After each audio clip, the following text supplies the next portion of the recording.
How you doing? This is John, and welcome to John's Long Box. Today we're looking at a super villain team up number 34, 30 cents, and I'm gonna guess this was 1977. I remember where I got this. This is the actual comic that I got. Believe it or not, you can see it's got a little wear and tear on it. I can't read the date on it. Oh, 1970.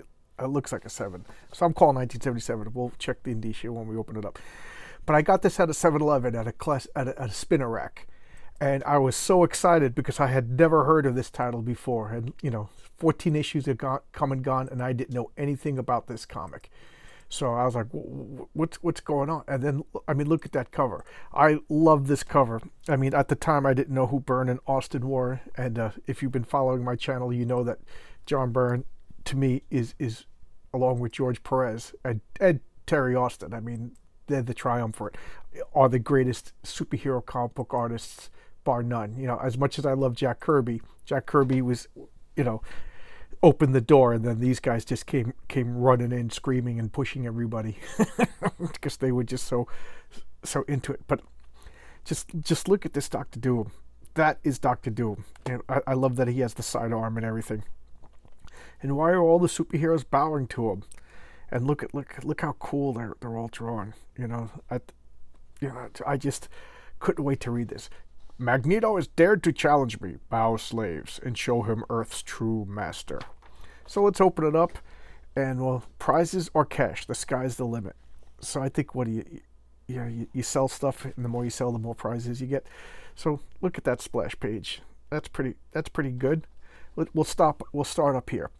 One is the armor-clad monarch of a shadowed European state, the other the master of the deadly power of magnetism. Their titanic confrontation could lead to an alliance for the world domination or a struggle that results in destruction. Doctor Doom and Magneto. Incomparable story by Bill Mantlo. I talked about Bill Mantlo. He wrote one of my childhood favorite comics of the Micronauts, and he suffered a traumatic brain injury and lived the rest of his life in a assisted living facility where he was severely brain damaged. I know, bringing everybody down, but that's the story of Bill Mantlo. Incredible art by Bob Hall. Bob Hall was a Marvel regular around this time period. Unfortunately, I don't know much about him, but I do recognize his art, and I do think his art is just competent, just classic superhero 4-color art. Indelible inking by Don Perlin and Duffy Volan. Well, Don Perlin was the artist who did that Ghost Rider 34 with the creepy little kid. So I'm a big fan of Don Perlin. Man, that guy just scared me as a kid. But I know nothing about Duffy Volan. This name's really the first time that I'm coming into contact with the name as an adult reading all this stuff. That's Irv Watanabe, the letterer, and Don. Oh, I know I'm gonna know this guy's name if I think about it for a second. Let me get back to that. Inexhaustible editing by Archie Goodwin. I talked about Archie Goodwin a few times. He was just a master editor. Everybody says he was probably the nicest guy in comics.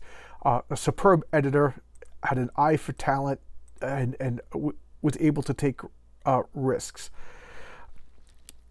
Warfield. Don Warfield. Okay, he not a super famous colorist, but a Marvel regular back then. Nothing really else I could say because I don't really know much more. There we go. So let's look at the comic. Oh, the indicia. What year? 1977. Okay, I called it. So you could look at Magneto just pushing through this. It looks like they're going through like a Germanic, Teutonic town, like Prussia or something like that. But we all know it's where it is. It's Latvia, Doctor Doom's oppressed nation state. So, man, you cease your rival and heed me at once. So who's the master? Doctor Doom, and everybody it is for his victory celebration for crushing the revolution and triumphing over the Red Skull. Supervillain team up 10 and 12. So you know what I mean. When it comes, who would you rather have as your leader, the Red Skull or Doctor Doom? There's one to ponder. I probably want Doctor Doom. At least he has the technology to feed you. So move along. His Excellency wants a smooth procession. Idleness is a sign of discontent. So here we got Doom literally rules with an iron fist. He's got that iron gauntlet. He goes, I am Magneto. I am power! So here he is. Magneto's disgusted by this display of people just basically worshipping Doom. He goes, at no time, let a Magneto carry me to divide a world between. So here he is. And note that Magneto is acting out of character as you may be used to him if you read Magneto in the last 20 years. Magneto, at the beginning, yeah, mutants, but he was more just a generic villain with magnetic powers. And the X-Men were a generic superhero team who happened to have magnetic powers. So, in the last 20 years, everything changed and kind of got a little bit more dull, if you ask me. So here's Doom, just being a big jerk. Just sitting there playing chess with figurines. You know what I mean? What a, I don't know. It's kind of childish, but that's Doom for you. Doom is pure ego, and he is, to me, the most over-the-top, ridiculous supervillain of all time, and I love him. If you're not, if Doom is in the Marvel universe and the actor who's playing him is not overacting, then he's not doing Doom right. Look at this megalomaniac. They got to have some sort of voice modulator, like a Darth Vader kind of voice. That's what I picture. But he's got to be overacting. Come on, look at this guy. So, and Doom is bored. And then Magneto comes in. He goes, I could slay you in an instant for entering my presence unannounced. I think not, but no matter. I've come not to battle, but to talk. So talk. He's like, you and I are the two most powerful supervillains. I'm just paraphrasing because I think I've been reading too much of these comics. So you and I are the most powerful supervillains. And he's like, there are a few secrets hidden from Doom, my friend. You could guess the depths of my humiliation, Von Doom. I am Magneto, the most powerful of evil mutants. I love that they refer to themselves as evil mutants. He can't just say like, most powerful of the Brotherhood or something like that. Like, that's one thing I did like that they did in the movies. What kind of person refers to themselves as evil? I was returned to infancy by my own creation and left in the hands of my greatest enemy until the day Eric the Red appeared at Charles Xavier's Mutant Research Center in Ireland, and for reasons of his own. Oh, Pacific Comics. Look at this. Yeah, I was gonna make jokes, and he restored me to by the peak of my manhood to the power. So that's one of the tricks in all the comics, is that all the major guys get, for some reason, their age gets slowed down, because Magneto has been tied to World War II. So how is he not dying of old age? I mean, people in World War II, you see every once in a while when somebody gets arrested for being an SS soldier or something like that. These guys are like 101 years old. So how is Magneto still this tough guy? Well, the answer is he found this crystal, the Macran crystal, and when he tried to use it, it turned him into an infant.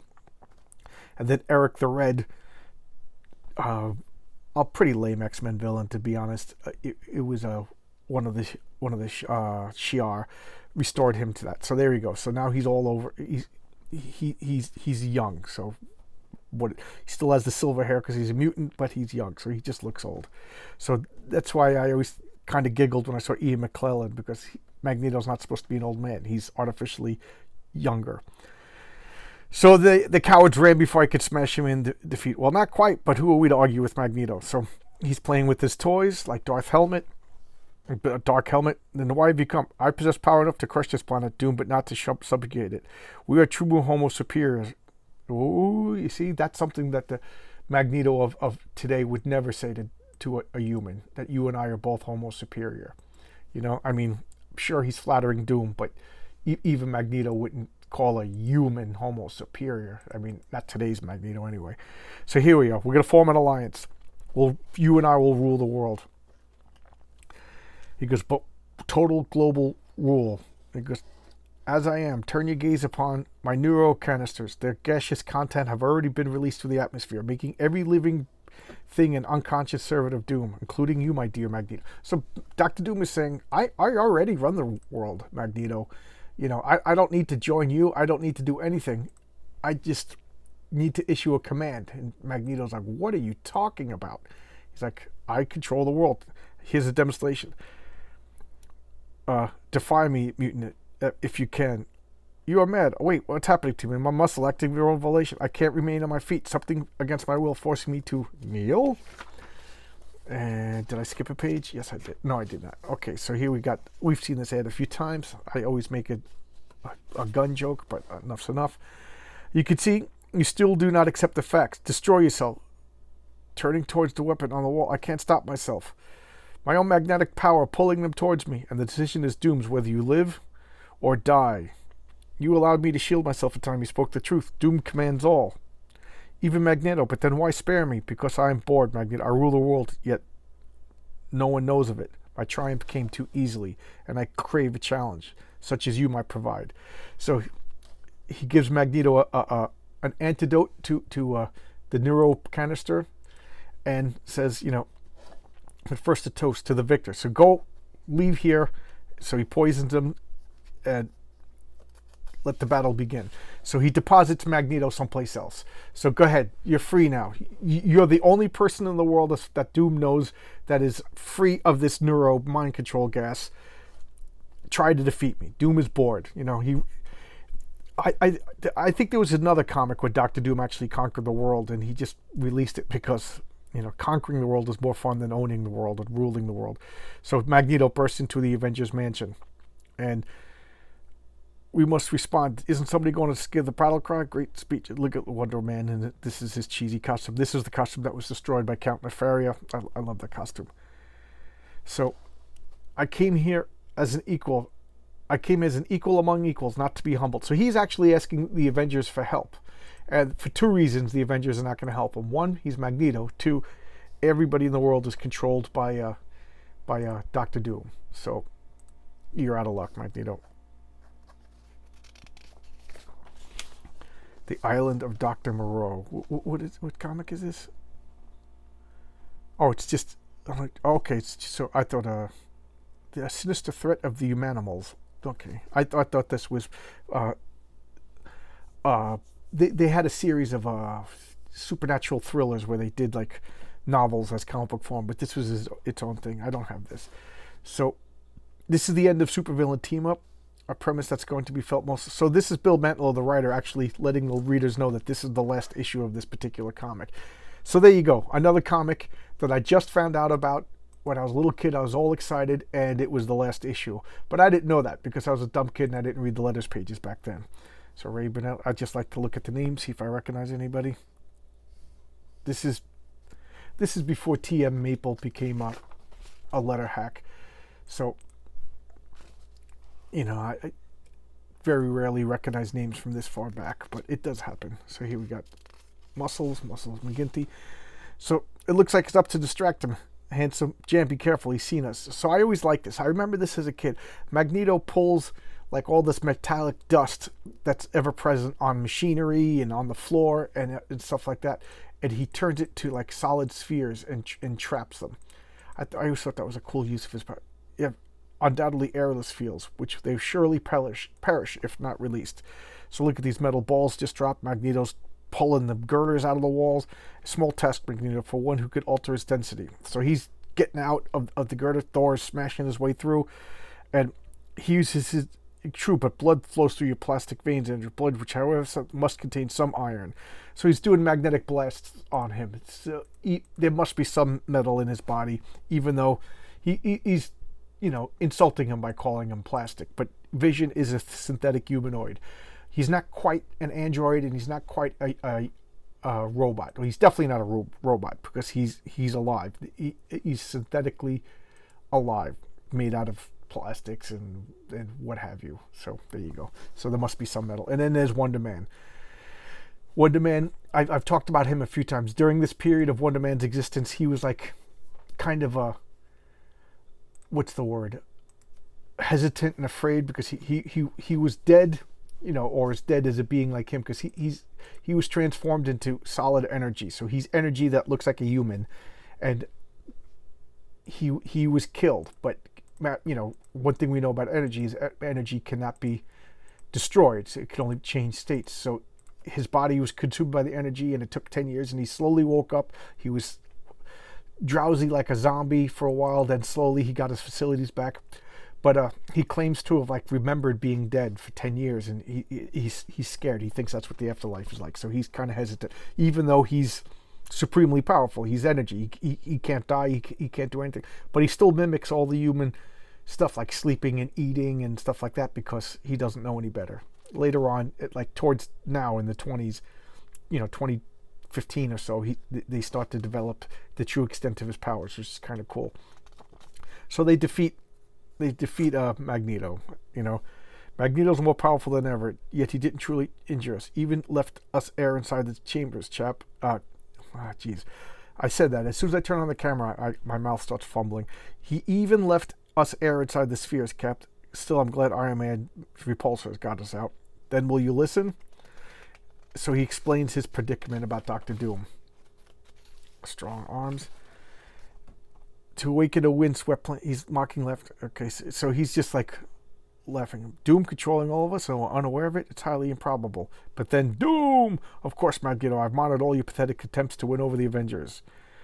Knowing that at any moment I could smash your hopes by asserting control over my slaves. It is doomed. We exist to obey.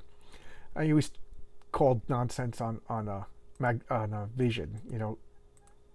His brain is different. But what do I know? I'm not a super genius like Victor Von Doom. However, and Thor is a god. And by dealing my holographic slaves. So even Wonder Man, because the writers didn't know that he was supposed to be solid energy at this point. Later on, there's a story set in the future where he doesn't even need to breathe, so he's like one of the only people immune to some sort of similar type gas. So all the Avengers are slaves to Doom's will. Because an ally, yes, Doom thinks he checked me, but in truth he has provided the clue to my next move. The very clue. That's the phone ringing. Of course, the phone's gonna ring. The phone's got to ring in the middle of all this. The very key lies in this weakest Avenger. Come, Beast. So for some reason, Beast was immune to this. And here we have Weird World. I got to find my Weird World comics and talk about them. And he steals a Quinjet and flies off with Beast. He uses his magnetic power to waken the Beast. So he's forcing blood through his brain, making it wake up. Only somebody with magnetic powers as powerful as Magneto could do that. What blazes? Yeah, I did it. It worked. The Beast is freed. And you in a Quinjet. Oh, okay. I misread the situation. He's actually freeing the Beast of the guest. He took the weakest Avenger. Weakest because that's, I think he took him because he's a mutant, but what do I know? And, this is Hank McCoy, the Beast. He fought so many times in the X-Men, so I think subconsciously he just took him because he knows him the best. But he's claiming he's the weakest Avenger, which is kind of mean. And this is Hank McCoy, who was always smart, but this is before Hank McCoy super genius, like he is in the X-Men now. This is like the fun-loving Hank McCoy. This is the Hank McCoy I like better. So he frees the Beast of this neurogas, and we're going to go and get other heroes to help us, the champions. And there's the Angel. This is Dark Star. She's a Russian superhero. We all know Ghost Rider with his flaming cycle. So he's getting like most of the X-Men. I just realized Iceman, Bobby Drake, Hercules, and the Black Widow. And the story continues in Champions 16. So I had to go and look for Champions comics. I didn't even know Champions comics existed, but it took me so long before I could find the next issue. Matter of fact, I found a couple issues before I found the Champions. So I was like obsessed with finding this comic. Back then, this was like before comic book stores. I couldn't drive. I was a little kid, so I was at the whims of wherever like I went with my parents. So there was like a couple of candy stores, a couple of newspaper stands, stuff like that had old comics. So I would, went everywhere to find it. It took me, I think, as an adult to actually drive to comic book stores, or a teenager, maybe in 19 or 20, and then found a bunch of these back issues. But I love this. A little bit of a cliffhanger I left you on, because what happens? How do they free? Little hint. I'll give you a little hint. He doesn't breathe. So there's your hint. Okay? Hope you enjoyed this. Oh, Orca. Look at that. That's a great poster. Dino De Laurentiis. Charlotte Rampling. I always thought she was so pretty. So here you go. This is a supervillain team up. This was a fun comic. Only 14 issues and one annual. Totally worth it. The back issues are, well, I keep saying the back issues are cheap and easy to find, but I've been seeing now that Marvel and DC back issues have been going up in price because I think people are still interested in comics, but unfortunately, new comics just are way too expensive and they're just not as fun anymore. So people who have that urge for comics have been delving into back issues, and hopefully they stumble upon my channel and we could talk. But there you go, supervillain team up. This is a fun series. Hope you enjoyed it like I do. I just get a kick out of this series. Look at that great cover, so amazing. So thanks a lot. See you around, and thank you for spending time with me and listening to me talk about comics. Bye bye.